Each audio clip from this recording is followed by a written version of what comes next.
Rockets at Mavericks, 5 things to watch as Houston seeks in-season tournament win on the road.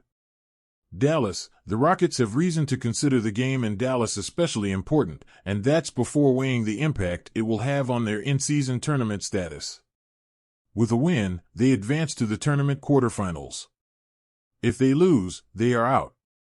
Beyond those implications, however, the Rockets will seek to end their status as the only team in the NBA still winless on the road. The Rockets begin their 3-game road trip, with a chance to be on the road much longer, depending on the tournament results and scheduling, having played the fewest road games in the NBA, going 0-5 away from Toyota Center. The Rockets lost their first 7 road games last season, finishing 8-33 on the road and failing to win consecutive road games until the final 2 games of the season. The Rockets split their games in Dallas last season. This trip could be considerably more important, with more at stake. "Just looking to get our first road win," Rockets forward Jabari Smith Jr. said. "It's an opportunity to improve, an opportunity to just get out there and compete.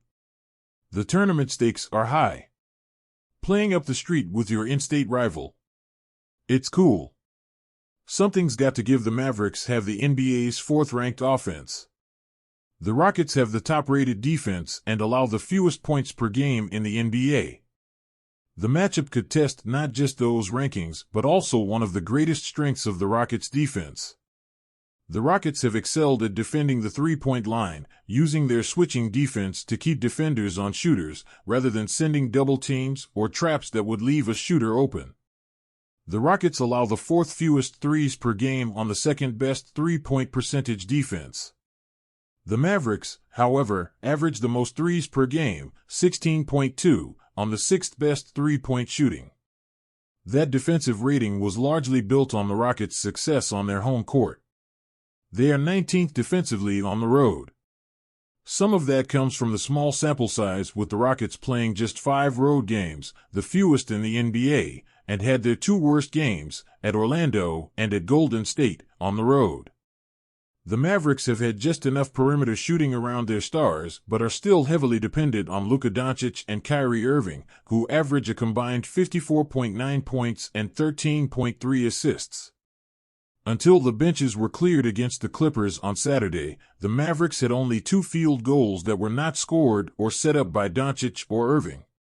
Still, the Mavericks have had the best offense of any Rockets opponent this season, offering another test of the league's top defense. Luka Magic Doncic played through a sprained left thumb on Saturday after a collision with James Harden in Los Angeles. X-rays were negative, but with an MRI scheduled for Monday, there was concern that there could be an injury.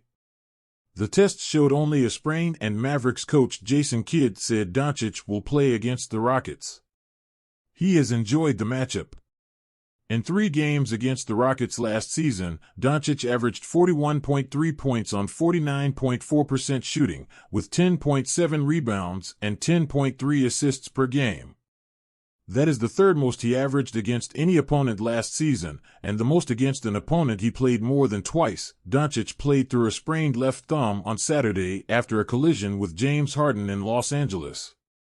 X-rays were negative, but with an MRI scheduled for Monday, there was concern that there could be an injury. The test showed only a sprain, and Mavericks coach Jason Kidd said Doncic will play against the Rockets. He has enjoyed the matchup. In 3 games against the Rockets last season, Doncic averaged 41.3 points on 49.4% shooting, with 10.7 rebounds and 10.3 assists per game. That is the 3rd most he averaged against any opponent last season, and the most against an opponent he played more than twice. Rockets at Mavericks. When/where, 7:30 p.m. Tuesday at American Airlines Center. TV/radio, SCHN, 790 AM, 93.3 FM, Spanish, 1010 AM, Spanish. Sengening. Rockets center Alperen Sengun has been on a roll, and even better in in-season tournament games, averaging 22.7 points, 10.3 rebounds, 5 assists and 1.67 steals in those 3 games. He has scored at least 20 points in 6 of his past 7 games. He has had a double-double in 3 of 4 games after getting double-figure points and rebounds twice in the first 10 games. All of that could lead to a question and a challenge for the Mavericks. Derek Lively, too, has started 13 of the 14 games he has played as a 19-year-old rookie. But he missed Saturday's game with a bruised lower back and is questionable to play on Tuesday. Richaun Holmes, who had played in just 30 minutes this season, got the start against the Clippers, keeping Dwight Powell in his usual spot, coming off the bench.